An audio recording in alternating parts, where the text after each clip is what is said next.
Jó, capítulo 22. Então Elifaz, o temanita, respondeu pela terceira vez: Você pensa que alguém pode ser útil a Deus com a sua sabedoria? Por mais sábio que você possa ser, só será capaz de ajudar a si mesmo. Que prazer você daria ao Todo-Poderoso se você fosse um homem justo?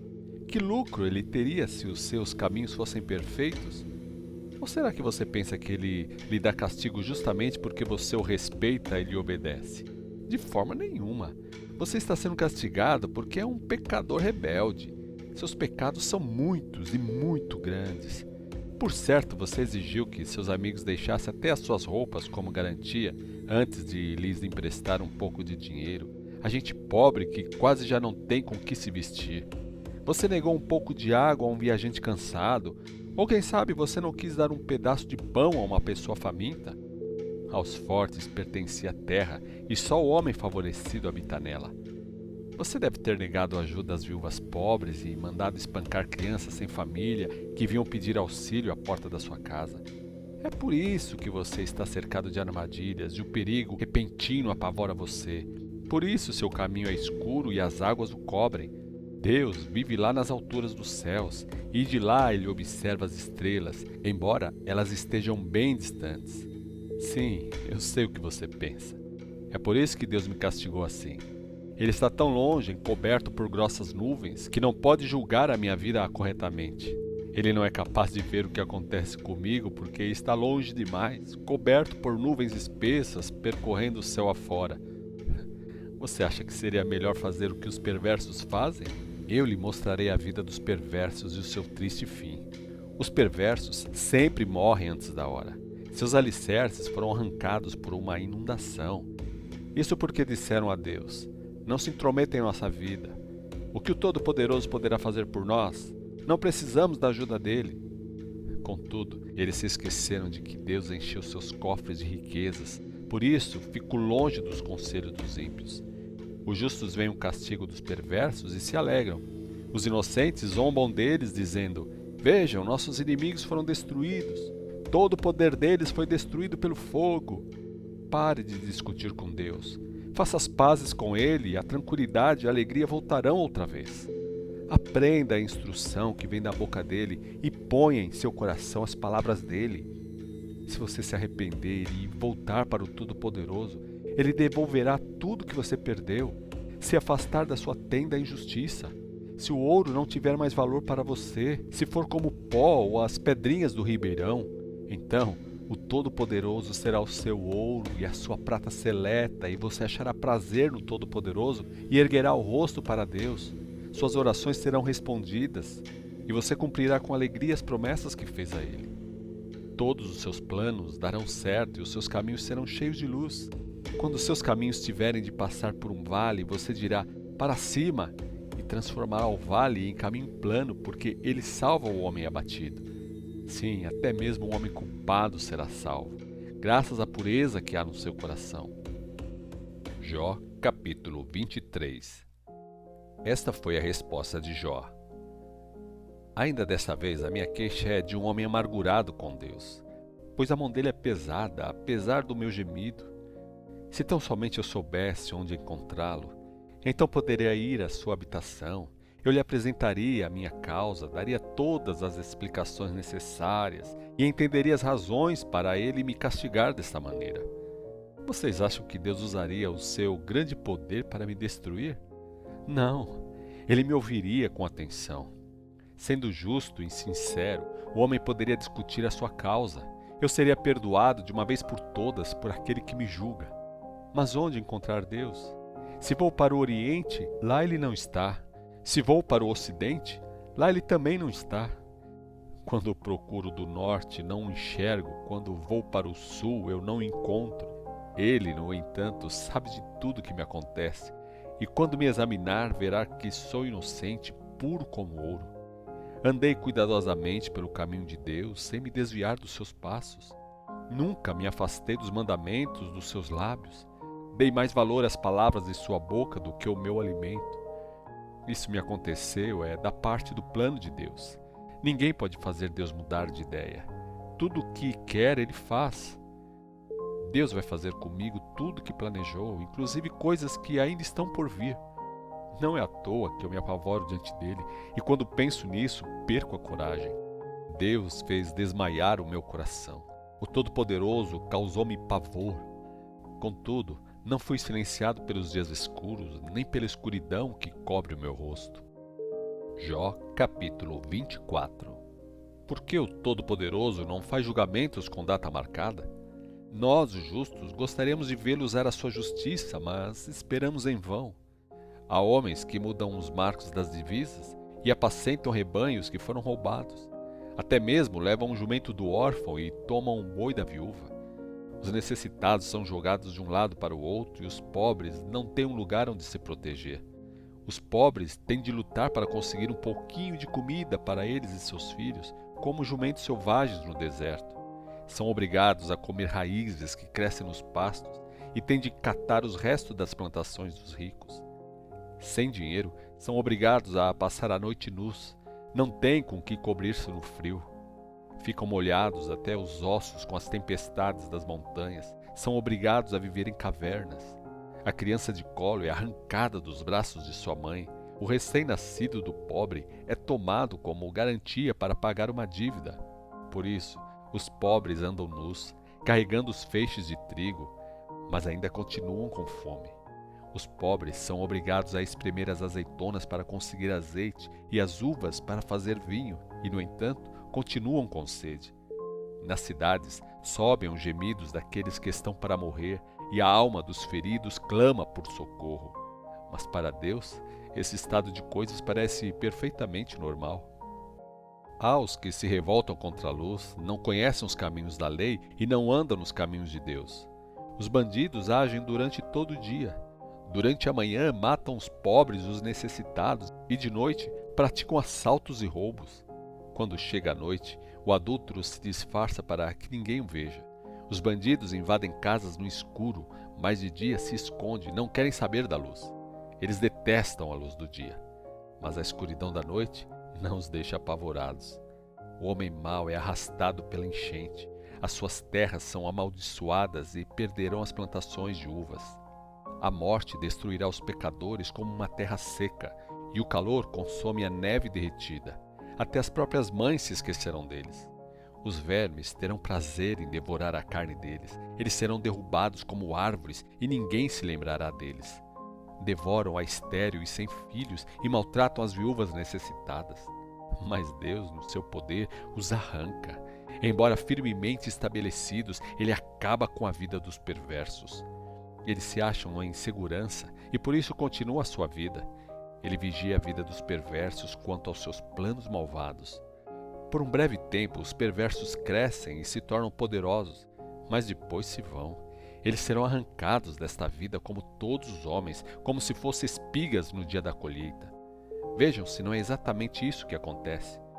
Vocês não são capazes de me desmentir e provar que estou errado. Jó, capítulo 25. Então Bildade, o suíta, respondeu: Fique sabendo que o domínio e o temor pertencem a Deus. Ele é poderoso e controla os céus. Seria possível contar os seus exércitos? Ele faz a sua luz brilhar sobre todos os homens. Como é que você pensa que o homem pode ser justo diante de Deus? Pode um simples mortal deixar de ser culpado? Para Deus, nem a lua tem brilho e as estrelas não são puras aos olhos dele. Quanto menos será o homem aos olhos de Deus. Ele não passa de larva. O filho do homem não passa de um verme. Jó, capítulo 26. Então Jó respondeu: Mas que grande ajuda você me dá, quando estou fraco e desanimado da vida. Que socorro você prestou ao braço que não tinha vigor? Que fabuloso conselho você é, e que grande sabedoria você revelou. Como foi que chegou às conclusões tão brilhantes? Quem o ajudou a descobrir essas grandes verdades? No reino dos mortos, os homens tremem de medo debaixo da água com seus moradores. A morte está nua perante Deus e nada encobre a destruição. Ele estende os céus do norte sobre o espaço vazio e faz a terra flutuar sobre o nada. Conserva a chuva em grossas nuvens que não se rompem com o peso da água. Com as suas nuvens ele esconde a face da lua cheia.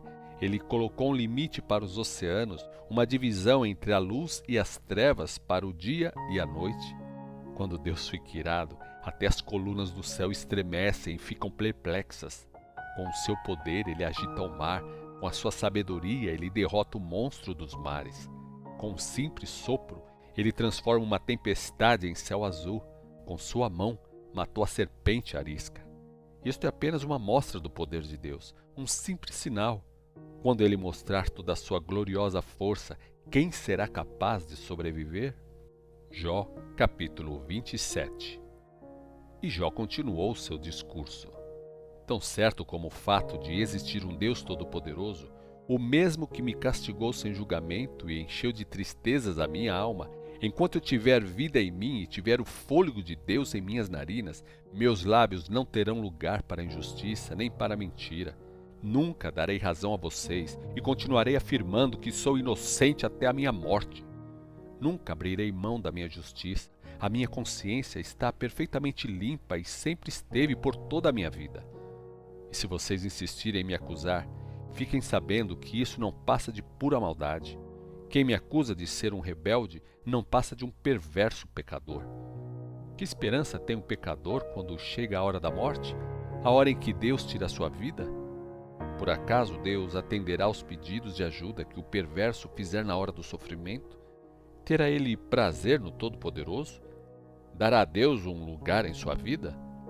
Eu vou lhes ensinar sobre o poder de Deus. Não esconderei de vocês as realidades do Todo-Poderoso. Vocês já conhecem essas realidades, mas apesar disso, continuam falando tolices. Eis o que Deus preparou como castigo para o perverso, a herança que o mal recebe do Todo-Poderoso. Se os perversos tiverem grandes famílias, seus filhos morrerão na guerra ou na fome. Quem escapar da guerra e da fome morrerá de peste, e ninguém chorará a morte dos filhos do perverso, nem mesmo suas esposas. O perverso pode ajuntar prata como pó e encher vários armários com as melhores roupas, mas quem vai gastar o ouro e usar as roupas são justos. A casa que o perverso construir será fraca como um casulo de uma traça, como uma palhoça qualquer construída às pressas pela sentinela. Quando vai dormir, ele é rico e poderoso. Quando acorda, descobre que toda a sua fortuna desapareceu. Como uma inundação, o medo toma conta de sua alma. À noite, ele é levado embora pela tempestade. Um vento forte vindo do leste leva o perverso embora para sempre, para a eternidade. Deus manda esse castigo sobre os perversos e nenhum deles pode escapar, mesmo que tente fugir a todo custo. Ele corre e o vento assobia e o apavora com o seu poder destruidor. Jó, capítulo 28. O homem descobriu valiosas minas de prata e de ouro, que depois são purificadas com fogo. Também descobriu como tirar do fundo da terra o ferro, descobriu que poderia conseguir cobre jogando certas pedras no fogo, aprendeu a iluminar as minas e a cavar bem fundo para descobrir pedras preciosas escondidas na escuridão da terra. Longe das cidades, os homens cavam grandes buracos e descem às profundezas da terra, escondidos e esquecidos de todas as outras pessoas. Enquanto na superfície uns não conseguem pão plantando sementes, outros ficam ricos cavando o subsolo à luz das tochas. Entre pedras sem valor, o homem encontra safiras e ouro em pó misturado com a poeira comum. Esses tesouros nunca foram vistos pela águia, nem pelo olhar agudo do falcão. Nas minas profundas, nenhuma fera selvagem jamais pisou e nenhum leão ronda por ali. As mãos dos homens atacam montes enormes com pás e picaretas e acabam virando as montanhas pelo avesso. Em plena rocha, o homem abre valas e descobre preciosos tesouros. Impede que a água da chuva entre nas minas e de lá traz tesouros escondidos há muito tempo. Apesar de tudo isso, onde o homem poderá encontrar a sabedoria? Onde habita a verdadeira compreensão? O homem não percebe o valor da sabedoria. Por isso é impossível encontrar um homem verdadeiramente sábio. As profundezas dos oceanos dizem: a sabedoria não está aqui. As ondas do mar dizem: conosco ela também não está. Ninguém pode comprar a sabedoria, nem mesmo com ouro mais fino, nem se pode pesar o seu preço em prata. O famoso ouro de Ofir não serve para comprar a sabedoria. Ela é mais preciosa que pedras de ônix e safira. O ouro, o cristal e as mais belas joias não podem ser comparados à sabedoria. Quem tem sabedoria não dá importância ao coral, ao cristal ou mesmo aos rubis. O topázio da Etiópia, pedra tão preciosa, não se compara com a sabedoria. O ouro mais puro também não se compara a ela. Onde está a sabedoria final? Onde habita o entendimento? Essas coisas não podem ser descobertas pelos homens. Mesmo os olhos agudos das aves dos céus não conseguiriam descobrir onde está a sabedoria. A destruição e o reino dos mortos, no entanto, dizem: já ouvimos falar da sabedoria e do grande valor que ela tem. Deus é que conhece a sabedoria. Ele sabe onde encontrar a verdadeira compreensão da vida, pois os seus olhos veem até os confins da terra e veem tudo o que há debaixo dos céus. Quando ele calculou a força dos ventos e marcou limites para os mares, quando fez leis para controlar a chuva e traçou o caminho dos relâmpagos, ele possuía sabedoria e nos deixou boas provas disso. Ele estabeleceu a sabedoria e sabe tudo sobre ela. E esse é o conselho que ele dá a todos os homens. O temor do Senhor é a sabedoria. O homem que se afasta do mal tem boa compreensão do sentido da vida.